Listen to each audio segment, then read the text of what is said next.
And you're welcome back. The National Association of Law Students is taking on the General Legal Counsel over what it says is the latest rot in the admission into the Ghana School of Law. Unofficial sources, according to the group, indicates that the number of applicants likely to take the professional course this year may be dropping owing to a mass cut-off after the entrance examination. Joining us now is Hassan Asari, President of the National Association of Law Students. Hassan, thank you for your time here on The Pulse. Let me start off by asking you about the figures.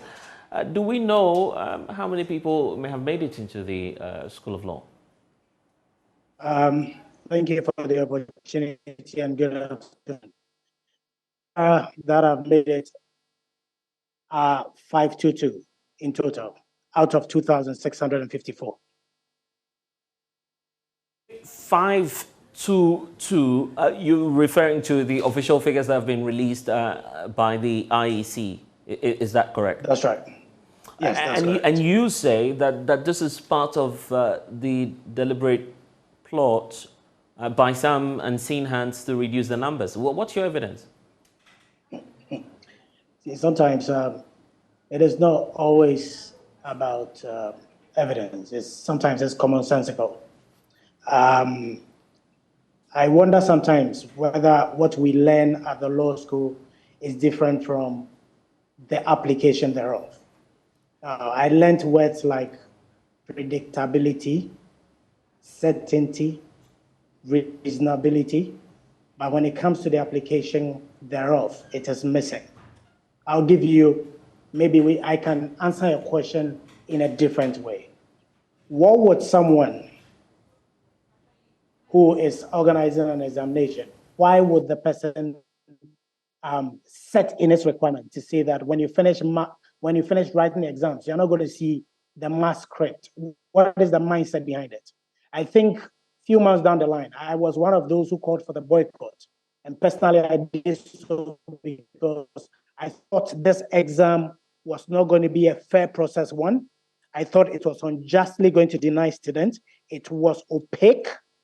The system was structured to fail students. It was flawed. I use all these words because, in my opinion, I'm going to write an exams. I'm not going to see my script. I'm not going to be able to request for tallying. I would not. In fact, the one that kills me more is to accept without question. Now, I'm going to write an exam. In fact, when it comes to the professional law course, and even the other people who are in there, those who come from abroad, they have the right to request for remarking because it is a human institution and mistakes are inevitable. So for you to come out with these rules, which in my opinion is deliberate, never in the history of this country has such rules been set for students to go for remarking.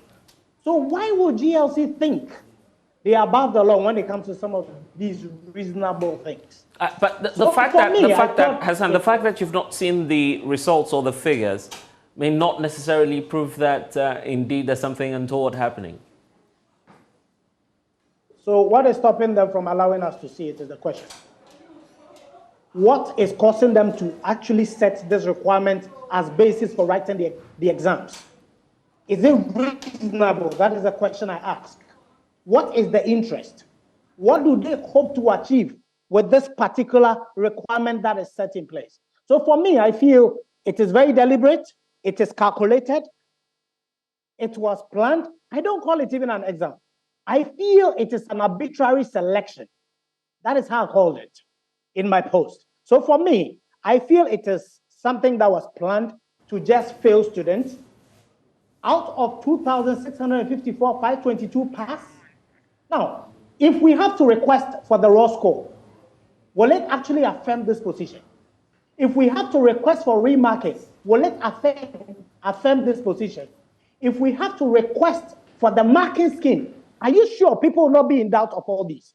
So why are they trying to keep it from the public? You tell me, because you're making the claims, Hassan. You tell me, you're making the claims. You don't expect the GLC to come out of the blue to provide the figures. No, I'm asking them. Yeah. Not you exactly. No, I get it. I get it. But you must still come out with some figures. You don't have anything at hand to prove that indeed something untoward is happening.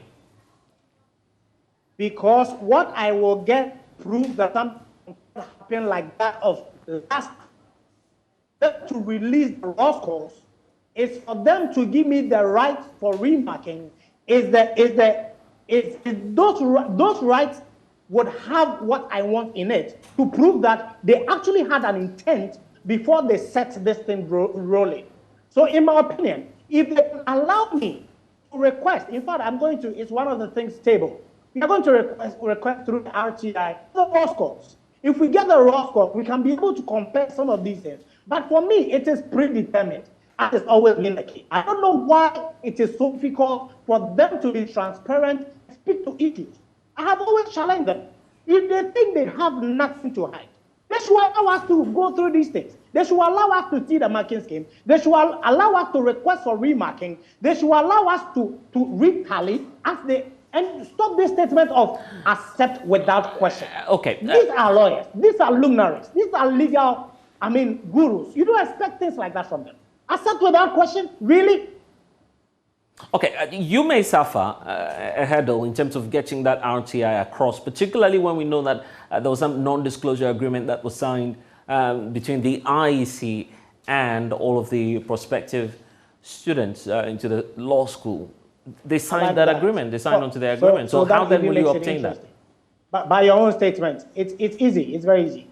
You said by the IEC and the prospective students. I am not one who signed these things. I'm not one of them. Beyond that, I can equally use you. That is to say, an outsider can actually make that request. It is good to test the law. So we will use the RTI to request for those. Yes, I'm talking about the head of because they've signed a non-disclosure sort of agreement. So how then do you expect the GLC to give you the figures? No, contracts are made between two parties. The party is the student body who wrote the exams and signed, and the GLC or the IEC. I am not part of it, but RTI does not limit outsiders from seeking information. So we would apply it as it is to seek for the raw scores. And when we are refused, we can use every channel available to actually seek redress. And what law are you coming under to seek the raw score, particularly when you're not a party, when you have not been affected or otherwise as a result of the organization of the examination? I don't think the RTI actually makes that the basis for seeking for information. You can seek for that information to learn from it. You can seek for that information for your personal record. It could be for anything. It needn't necessarily be the case that you need to become a party to. That provision is not there. So as I've said, so where are you actually targeting your RTI? Where are you targeting your RTI? At the GLC or at the IEC? Where exactly are you sending that to? Well, I believe that whoever released the scores would be the one to target. Or otherwise, any means that we can use, whoever we have to assess to get the RTI from, we will make that application and then we can be refused. Then we can look at what other options avail us. But the point still remains that if we got the raw score, we'll be able to compare what they are saying against what is on the scores and then make a determination. If not for the fact that the raw score of last year came out, 499 students were going to be refused admission, not because they failed, but because people thought. And this, in law, we call this precedent. It has happened before, so we believe it is still happening. And if there's something they want to do, and let me put this on record, they have decided to close down the Legon campus. So it is one of the things, it is one of the ways to actually reduce the numbers. So if you close down Legon campus, the capacity of the numbers in there would have to be spread across some other group. So we know that it's all part of the strategy. You look at the timing, the release of the results and everything. For me, I think they were doing some kind of permutations. So it still remains that the GLC has a lot of things to protect, a lot of fishy things, opaque things they are doing. And for me, as I've said, this is not an exam, this is a selection. We've seen selection last year where 10 or 20 students were taken through the back door. So I'm not surprised if this is what is still happening. I really don't care. But in the end, we want to see what the raw score is to make our analysis. But I don't believe that out of 2,654 students, 522 passed. It is not true. That has never been the case.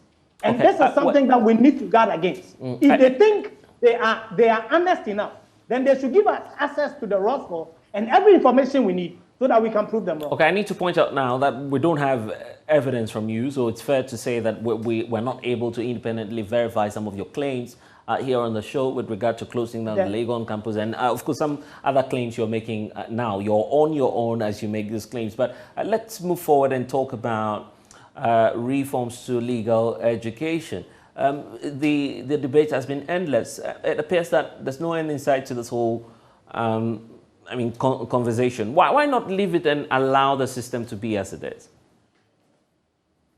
I like that question. It's very interesting. You see, the Constitution talks about the fact that we the people, and I don't want you to forget that phrase, we the people. So I am working within the context of we the people. The country is ours. It is not for individuals or a group of people.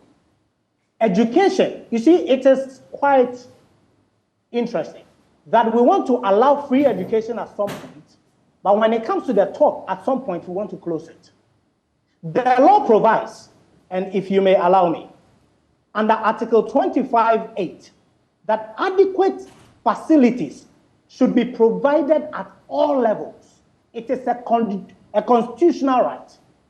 That's number one. Number two, it says that people have the right to establish schools. So if people have the right to establish schools, the question is, why are you stopping them? If you are supposed to provide adequate facilities at all levels, why are you not providing for law schools? You remember or you recall, when this issue of legal education came up, they took us to the law village to go and show us that they were doing something. As we speak right now, the praise is all grown because what they did then was gaslighting, as I've always said. If we move on to Section 13(2) of the Act 32, it talks about they can run legal education or they can allow other institutions to do these same things. The question I have to ask is, why do they want to hold monopoly to this legal education only? What is the problem? Why can't they allow other people to do it? For me, it is a right that I'm fighting for. Every person has the right to education. So if I am fighting for this cause, I believe that it's within the right or the premise of the law for me to request that they do the right thing. If they think they don't have the capacity, they can allow other institutions. We made many suggestions that even if you think you cannot do it, let faculties come and support and help them and find a way to structure the whole thing so that you can be like the overseer, like WAEC, so that you can monitor the examinations or be there to ensure that some of these things happen. Why do we have to look on with this? That's so much so that you don't have space and every now and then you are just trying to manipulate numbers so that it looks like all is well, but all is not well. So for me, I feel that we need to find a way to resist oppressors' rule. It needn't stand, and we'll keep fighting it. It doesn't matter with how long. Maybe they think they want to keep it up so that some of us will be frustrated, but won't stop. Legal education must be expanded, it must be open, and we don't think this monopoly should hold. That is why we've gone to the extent of making requests to the executive. We've made requests, in fact, we have made requests to parliamentarians, and the private member bill, as of the last time I checked, was at the drafting stage. Unfortunately, it's not been laid in Parliament. I still have my eyes there looking and hoping that things will change. Because I believe that when the PMB comes, all these problems will be solved once and for all. So I am not going to relent on my push to ensure that the right thing is done or legal education is opened. So we are just going to push our thing. And indeed, I see how passionate you are about this. Unfortunately, we don't have all of the time. Thank you for spending some time with us here on The Pulse. Hassan Asari, President of the National Association of Law Students. Security.